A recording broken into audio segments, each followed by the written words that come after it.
বিশ্বনবী দেখলেন আমার তো প্রতি সপ্তাহে সপ্তাহে যুদ্ধে আহত সাহাবীদের সেবা দিবে কে? বিশ্বনবী কি খেয়াল করলেন দেখেন, সাআদ ছিল মদিনার বড় ডাক্তার।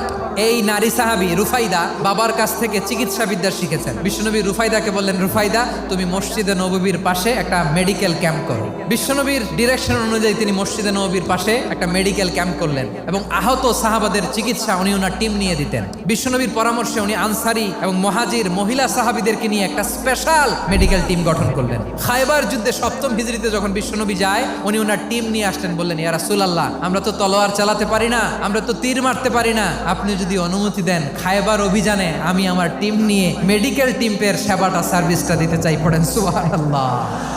বিশ্বনবী অনুমতি দিলেন, যোদ্ধা সাহাবীদের সাথে মেডিকেল টিম নিয়ে অগ্রসর হলেন। খায়বারের প্রতিটা আহত সাহাবী যারা ইনজুরি শিকার হয়েছেন সবাই রুফাইদা আল আসলামিয়ার এই মেডিকেল ক্যাম্প থেকে চিকিৎসা সহায়তা পেয়েছেন। সুবহানাল্লাহ পড়েন।